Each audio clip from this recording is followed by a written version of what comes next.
ನಮಸ್ಕಾರ ರೈತ ಬಾಂಧವರೇ, ನಿಮಗಾಗಿ ನಾವು ಬೈಕಲ್ಲೇ ಪ್ರತಿಯೊಂದನ್ನು ಮಾಡಬೇಕು ಅಂತ ಡಿಸೈಡ್ ಮಾಡಿ ಒಂದು ಇಷ್ಟು ದಿನ ತುಂಬ ಜನ ಕೇಳ್ತಾ ಇದ್ರು, ಸರ್ ಬೈಕಲ್ಲೇ ಕಲ್ಟಿವೇಟ್ರ್ ಮಾಡಲ್ವಾ ಅಂತ. ಬೈಕಲ್ಲಿ ಕಲ್ಟಿವೇಟ್ರ್ ಸಮೇತ ಮಾಡಿದ್ದೀವಿ, ಗಮನಿಸ್ತಾ ಇರ್ಬೋದು, ನೋಡ್ತಾ ಇರ್ಬೋದು ಬೈಕಲ್ಲಿ ಕಲ್ಟಿವೇಟ್ರನ್ನ ಯಾವ ರೀತಿಯಾಗಿ ಮಾಡಿದ್ದೀವಿ ಅಂತ.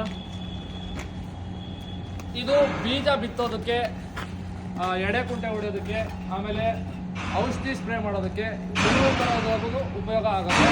ಫಾರ್ವರ್ಡು ರಿವರ್ಸ್ ಆಗುತ್ತೆ. ನೋಡಿ ಅದನ್ನು ಲಿಫ್ಟ್ ಮಾಡಿ ಟ್ರ್ಯಾಕ್ಟರ್ ಯಾವ ಥರ ಹೈಡ್ರಾಲಿಕ್ ಇರುತ್ತೋ ಅದೇ ರೀತಿ ನಾವು ಹೈಡ್ರಾಲಿಕ್ನ ಮಾಡಿಬಿಟ್ಟು ನಾವು ಲಿಫ್ಟಿಂಗ್ ಮಾಡಿದ್ದೀವಿ.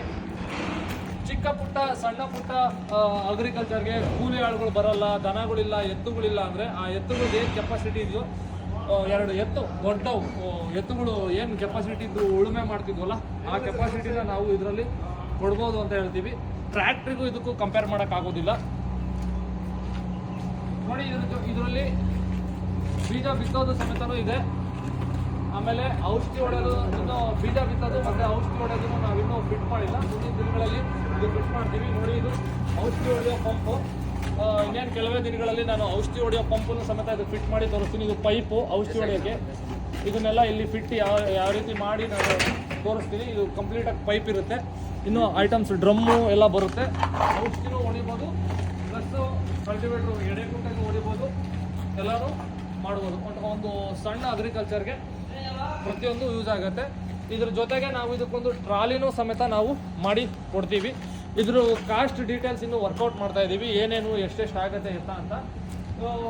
ಇದನ್ನು ಚಿಕ್ಕ ಮಿನಿ ಟ್ರ್ಯಾಕ್ಟ್ರಿ ಅಂತ ನಾವು ಕರಿಬೋದು. ಏನಕ್ಕೆ ಅಂತಂದರೆ ಅಷ್ಟು ಕೆಲಸನ ನಾವು ಒಂದು ಬೈಕಲ್ಲೇ ಮಾಡಿ ತೋರಿಸ್ತೀವಿ.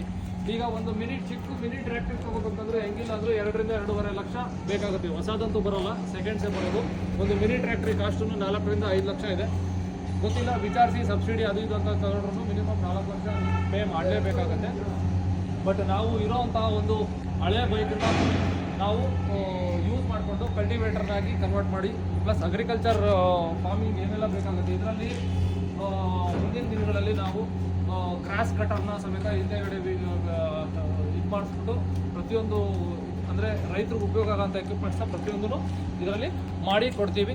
ಕೆಪಾಸಿಟಿ ಏನು ಅಂತ ಅದು ರೈತರ ಮೇಲೆ ಡಿಪೆಂಡ್ ಆಗುತ್ತೆ, ಅಂದರೆ ಯಾವ ಥರ ಯೂಸ್ ಮಾಡ್ಕೊತಾರೆ ಅನ್ನೋದ್ರ ಮೇಲೆ. ಫಸ್ಟು ಮೇಜರಾಗಿ ಬಂದ್ಬಿಟ್ಟು ಇದು ಎಡೆ ಕುಂಟೆ ಹೊಡೆಯೋದಕ್ಕೆ ತುಂಬ ಸೂಕ್ತವಾಗುತ್ತೆ. ಕಲ್ಟಿವೇಟರ್ ಸಮೇತನು ಒಂದು ಸತಿ ಹೊಡೆಯೋ ಜಾಗದಲ್ಲಿ 2-3 ಸತಿ ಹೊಡೆದು ಯೂಸ್ ಮಾಡ್ಕೋಬೋದು. ಮೈಲೇಜು ಸಮೇತನು ನೀವು ಚೆನ್ನಾಗೇ ಎಕ್ಸ್ಪೆಕ್ಟ್ ಮಾಡ್ಬೋದು ಇದರಿಂದ. ನೋಡಿ ಇಲ್ಲಿ ಏನಿದೆಯಲ್ಲ, ಇದು ಫಾರ್ವರ್ಡ್ ರಿವರ್ಸ್ ಗೇರ್ ಬಾಕ್ಸ್ ಅಂತ ಕರೀತಾರೆ. ಹೆವಿ ಗೇರ್ ಬಾಕ್ಸ್ನ ನಾವು ಅಳವಡಿಸಿರ್ತೀವಿ. ಇದನ್ನು ಚೈನ್ ಮೆಕ್ಯಾನಿಸಮ್ ಮುಖಾಂತರ